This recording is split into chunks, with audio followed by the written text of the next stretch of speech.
चाहे कितना ही अभागा मनुष्य हो, सुबह 3 बजे से 6 उठकर ब्रह्म मुहूर्त में कर दो ये काम, जो चाहोगे वही होगा। हम आपको इसे एक कहानी के माध्यम से बताते हैं। एक समय की बात है, माता पार्वती ने भगवान शिव से पूछा, स्वामी, मैंने देखा है कि चाहे कितना ही अभागा मनुष्य हो, अगर वह सुबह के समय ब्रह्म मुहूर्त में उठता है तो वह बहुत सुखी रहता है। ऐसा क्यों है? मुझे ब्रह्म मुहूर्त का रहस्य बताइए। तब भगवान शिव ने कहा, हे देवी, मैं आपको इस प्रश्न का उत्तर एक कथा के माध्यम से बताऊंगा।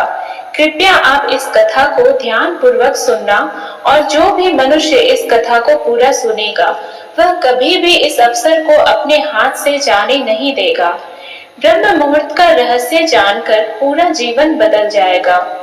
भगवान शिव कथा को सुनाना प्रारंभ करते हैं और माता पार्वती से कहते हैं, बहुत समय पहले की बात है, काशी में दीनू नाम का एक लड़का रहता था। वह लड़का बहुत ही अच्छा था, लेकिन एक गलत आदत थी, वह देर तक सोता रहता था। सुबह उसे जगाने के लिए घर वाले कई प्रयास करते थे, परंतु वह रोजाना सुबह देर तक उठता था। वह लड़का कभी भी 9 बजे से पहले नहीं उठता था। जब वह बालक था तब परिवार वालों ने सोचा कि जब यह बड़ा हो जाएगा तो इसकी आदत में सुधार हो जाएगी, परंतु वह लड़का जैसे जैसे बड़ा होता गया उसकी यह आदत और भी ज्यादा गहरी होती चली गई। दुनिया इधर से उधर हो सकती थी, लेकिन वह लड़का कभी भी जल्दी नहीं उठ पाता था। उसके पिता उसकी इस आदत से बहुत ज्यादा परेशान रहने लगा था। उस लड़के को ढेरों नकारात्मक शक्तियों ने घेर लिया था। वह सभी को पलटकर जवाब देता था और दिन भर उदास रहता था। इसका असर उसके स्वास्थ्य पर भी पड़ रहा था। जब उस लड़के को यह पता लगा कि उसके सारे मित्र सफलता को प्राप्त कर चुके हैं, तब वह और भी ज्यादा चिंतित हो गया और ईश्वर को कोसने लगा। वह बार बार यही कहता था कि मेरी किस्मत ही खराब है, परंतु उसके पिता अच्छी तरह से जानते थे कि उस लड़के के असफल होने के पीछे क्या कारण है। भगवान शिव ने कहा, हे देवी, फिर एक दिन की बात है, उसके पिता को किसी सन्यासी के बारे में पता चला। उसने तुरंत अपने बेटे की समस्या को लेकर उस सन्यासी के पास जाने का निर्णय लिया। सन्यासी को बेटे की आदतों के बारे में बताया और सन्यासी ने कहा कि कल आप अपने बेटे को इस आश्रम में आने को कहिए। फिर उस लड़के का पिता अपने घर की ओर चला गया। उसे पता था कि अगर वह सीधे तरीके से अपने बेटे को सन्यासी से मिलने के लिए कहेगा तो वह कभी तैयार नहीं होगा। उसने अपने बेटे को अपने पास बुलाया और कहा, तुम्हारे सारे मित्र जीवन में सफलता प्राप्त कर चुके हैं, क्या तुम सफल नहीं होना चाहते हो? लड़के ने उत्तर दिया कि जरूर पिताजी, परंतु जब भी मैं अपने मित्रों से उनकी सफलता का रहस्य पूछता हूँ तो वह मुझे कुछ नहीं बताते हैं। भगवान शिव ने कहा, हे देवी, फिर उसके पिता ने कहा कि मुझे यह रहस्य पता चल गया है कि वह सभी क्यों सफल होते जा रहे हैं। तब उस लड़के ने बड़ी उत्सुकता से पूछा, क्या पता चल गया है पिताजी? कृपया करके आप मुझे बताइए।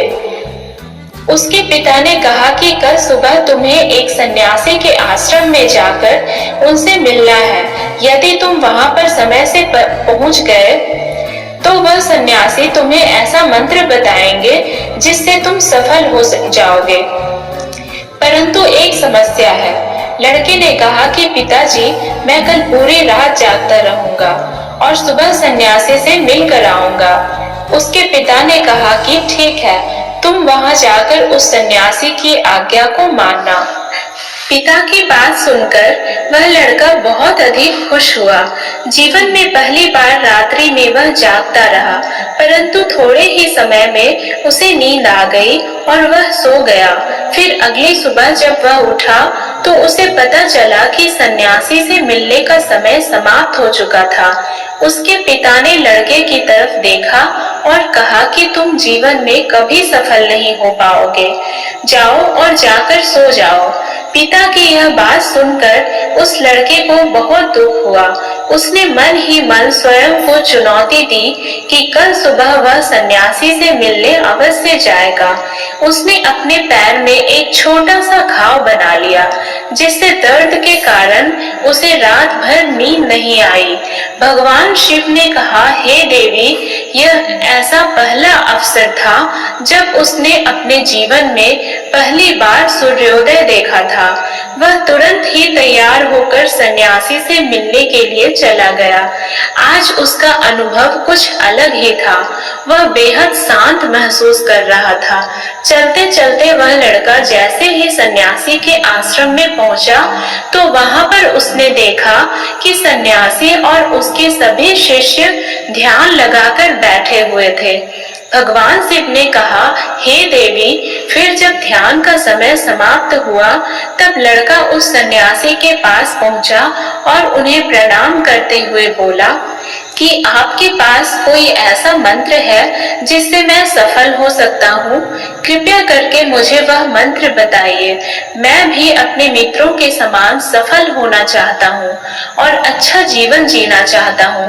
भगवान शिव ने कहा, हे देवी। फिर सन्यासी मुस्कुराए और बोले, अच्छा, तो तुम वही बालक हो। तुम्हारे पिताजी मुझसे मिलने आए थे और उन्होंने तुम्हारे विषय में मुझे सब कुछ बता दिया था। मैं तुम्हें वह मंत्र अवश्य बता देता, परंतु अब लड़के ने जैसे ही परंतु शब्द सुना तो लड़का घबरा गया। उसने पूछा, परंतु क्या गुरुदेव? तब सन्यासी बोला, मैं तुम्हें वह मंत्र बताऊंगा, परंतु अगले 21 दिनों तक तुम्हें मेरी आज्ञा माननी होगी। मैं तुम्हें वह मंत्र 21 दिनों के बाद बताऊंगा। तब तक मैं तुमसे जो भी कार्य कहूंगा तुम्हें वह करना होगा। यदि तुम असफल हुए या कार्य के बीच में तुम्हारा संकल्प टूट गया तो उस मंत्र का असर नहीं होगा। दृढ़ निश्चय के साथ उस लड़के ने कहा कि मुझे आपकी सारी आज्ञा स्वीकार है। मैं अगले 21 दिनों के लिए आपका दास हूँ। आप जो भी कहेंगे मैं वही कार्य करूँगा। मुझे केवल और केवल उस मंत्र के बारे में जानना है। भगवान शिव ने कहा, हे देवी। फिर सन्यासी ने उस लड़के से कहा कि ठीक है, कल से तुम्हारा कार्य शुरू होगा। तुम इसी आश्रम में निवास करोगे। वह लड़का आश्रम में निवास करने के लिए तैयार हो गया। सन्यासी ने कहा कि यहाँ रहते हुए तुम्हें ब्रह्म मुहूर्त में उठना होगा और दूसरे शिष्यों की तरह ध्यान और तप करना होगा। साथ ही आश्रम के कार्यों में भी सहायता करनी होगी। ध्यान रहे, यह संकल्प टूटना नहीं चाहिए। भगवान शिव ने कहा, हे देवी। अब लड़का सन्यासी की बात से सहमत हो गया और अगले दिन से उसके कार्य के दिन की शुरुआत थी। इस बार उसने दृढ़ निश्चय किया, परंतु 1 सप्ताह बीतने के पश्चात ही उसका संकल्प टूट गया और वह 8वें दिन देर तक सोता रहा। जब वह नींद से जागा तो उसने कहा कि मुझसे कितनी बड़ी भूल हो गई है। वह रोते हुए सन्यासी के पास पहुंचा और कहने लगा कि हे गुरुदेव, मेरा संकल्प टूट गया। अब मैं जीवन में कभी सफल नहीं हो पाऊंगा। सन्यासी ने उसे समझाते हुए कहा कि एक बार फिर से शुरुआत करो, फिर से संकल्प करो। फिर लड़के ने सन्यासी से पूछा कि सुबह उठना इतना आवश्यक क्यों होता है और यहाँ पर सभी लोग इतनी जल्दी क्यों उठ जाते हैं? भगवान शिव ने कहा, हे देवी। तब सन्यासी ने लड़के को समझाते हुए कहा कि सुबह यानी ब्रह्म मुहूर्त में उठने के पीछे बहुत बड़ा विज्ञान छुपा हुआ है। लड़के ने कहा कि कृपया मुझे वह विज्ञान बताने की कृपा करें। सन्यासी ने कहा कि रात्रि को 4 पहर में बांटा गया है।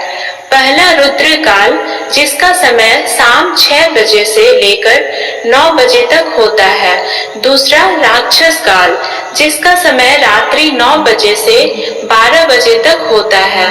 तीसरा गंधर्व काल, जिसका समय रात्रि 12 बजे से 3 तक होता है। और सबसे अंत में जो पहर आता है उसे मनोहर काल कहते हैं। इस समय को ब्रह्म मुहूर्त या अमृत बेला के नाम से भी जाना जाता है। इसका समय भोर 3 बजे से सुबह 6 बजे तक होता है।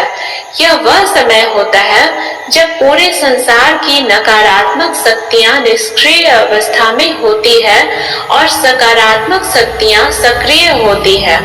ब्रह्म मुहूर्त अर्थात देव मुहूर्त। ब्रह्म मुहूर्त का अर्थ देवताओं का समय होता है। भगवान शिव ने कहा, हे देवी, वह सन्यासी आगे कहता है, इस समय देवता धरती पर विचरण कर रहे होते हैं और जागृत मनुष्य पर उनका बड़ा ही सकारात्मक प्रभाव पड़ता है। ब्रह्म मुहूर्त ऐसा समय होता है जिसमें मनुष्य का मस्तिष्क बिल्कुल खाली होता है, जिसमें किसी प्रकार के कोई विचार नहीं होते हैं।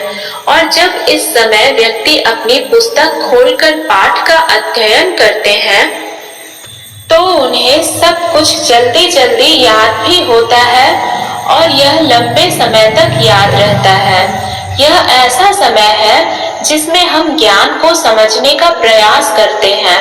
इस कारण आश्रम के सभी शिष्य और संसार में बहुत से ज्ञानी लोग ब्रह्म मुहूर्त में उठ जाते हैं।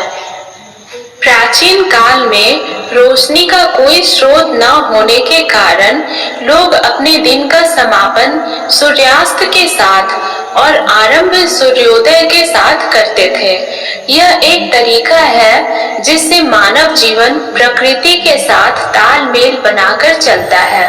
भगवान शिव ने कहा, हे देवी, फिर उस लड़के ने कहा कि ठीक है, मैं कल से अपना संकल्प फिर से शुरू करता हूँ, परंतु ब्रह्म मुहूर्त में उठकर मुझे क्या क्या करना चाहिए।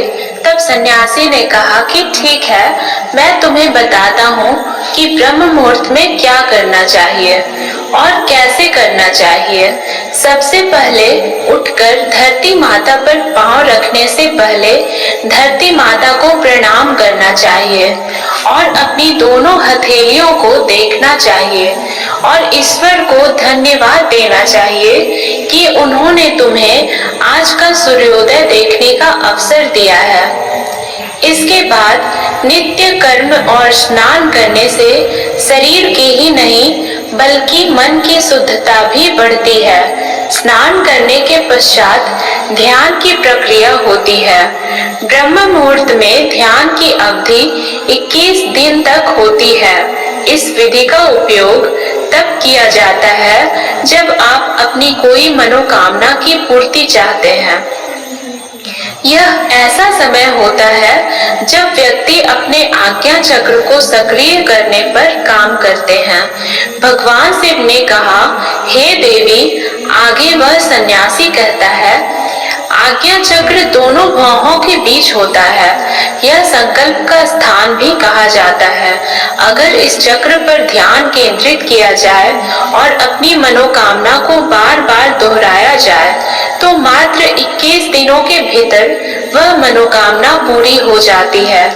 अगर आपके मन में कोई अधूरी मनोकामना है और आप उसे पूरी करना चाहते हैं, तब उसे सबसे पहले उस मनोकामना का स्पष्टीकरण कर लें। आपको क्या चाहिए यह निर्णय अवश्य कर लें। इसके बाद ध्यान की विधि को शुरू करें। ब्रह्म मुहूर्त में स्नान के बाद एक ऐसा स्थान चुनें जहां पर वायु का प्रवेश हो। ध्यान में शुद्ध प्राण वायु का होना आवश्यक होता है। ध्यान की मुद्रा में रीढ़ की हड्डी सीधी होनी चाहिए, साथ ही गर्दन भी सीधी होनी चाहिए। सुखासन की अवस्था में दोनों हाथों को घुटनों पर रखकर आंखें बंद करके बैठ जाएं। हाथों की मुट्ठी को बंद कर लें और 2-3 मिनट तक बिल्कुल शांत हो जाएं। जब आपका शरीर स्थिर हो जाए और श्वास भी शांत हो जाए, तब उसके बाद अपना सारा ध्यान आज्ञा चक्र पर लगाएं। इस दौरान लंबी गहरी सांस लें और सांस को रोक कर रखें। इस समय आप अपनी इच्छा को मन ही मन दोहराएं और अपने मन से इष्ट देव और देवी देवताओं और और गुरुजनों का चिंतन करें। भगवान शिव ने कहा, हे देवी, उस सन्यासी ने कहा, जब सांस को रोकना कठिन हो जाए तब धीरे धीरे सांस को बाहर की ओर छोड़ो। सांस को नाक से भरें और मुख से बाहर छोड़ें। इस प्रक्रिया को 3 से 4 बार प्रतिदिन दोहराएं। ऐसा प्रतिदिन करने से आपकी जो मनोकामना है वह अवचेतन मन तक अवश्य पहुंच जाएगी और इच्छा पूर्ति जल्दी ही होगी। आज्ञा चक्र सक्रिय होता है और हमारी आज्ञा को पूरा करता है। सांस को रोक कर रखने के दौरान शरीर में आपातकाल की स्थिति हो जाती है, जिससे कि आप बेकार की बातें सोचने और विचार करने से बचते हैं। ब्रह्म मुहूर्त के समय ईश्वर की विशेष कृपा होती है और कोई भी व्यक्ति अपनी मनोकामना को इस समय दोहराता है तो उसकी इच्छा जल्द से जल्द पूरी होती है। भगवान शिव ने कहा, हे देवी, इस प्रकार सन्यासी ने उस लड़के को ब्रह्म मुहूर्त का महत्व बताया। अगले 21 दिनों तक उस लड़के ने बड़े ही मन के साथ इस प्रक्रिया को अपनाया। अब वह बहुत ही ज्यादा अनुशासित और शांत स्वभाव का बन चुका था। उस लड़के ने जैसे ही अपना संकल्प पूरा कर लिया, उसके बाद वह लड़का बड़े ही प्रसन्न भाव से सन्यासी के पास पहुंचा और कहने लगा, हे गुरुदेव, मैंने 21 दिनों का संकल्प पूरा कर लिया है। अब कृपया मुझे सफल होने का मंत्र बताइए। तब उस सन्यासी ने मुस्कुराते हुए कहा कि पिछले 21 दिनों से जो अभ्यास तुम करते आए हो वही तुम्हारी सफलता का मंत्र है। जो व्यक्ति ब्रह्म मुहूर्त में उठकर ध्यान प्रक्रिया को सही से करते हैं वह जीवन में कभी असफल नहीं हो सकते। तुम्हें ब्रह्म मुहूर्त का रहस्य पता चल चुका है। अब तुम इसे जीवन पर्यंत करो। तुम्हें जीवन के लक्ष्य और सफलता दोनों प्राप्त होंगे। उस लड़के ने सन्यासी को धन्यवाद दिया और ब्रह्म मुहूर्त के नियमों का पालन जीवन पर्यंत तक करने का वादा भी किया। भगवान शिव ने कहा, हे देवी, अब तो आपको पता चल गया होगा कि ब्रह्म मुहूर्त में क्या होता है। तब माता पार्वती ने कहा, हे स्वामी, अब मुझे ब्रह्म मुहूर्त का संपूर्ण ज्ञान हो गया है। इतना कहकर माता पार्वती ने भगवान शिव को प्रणाम किया। वीडियो अगर पसंद आया हो तो वीडियो को लाइक और हमारे चैनल को सब्सक्राइब करें और अपने दोस्तों के साथ शेयर करें। धन्यवाद।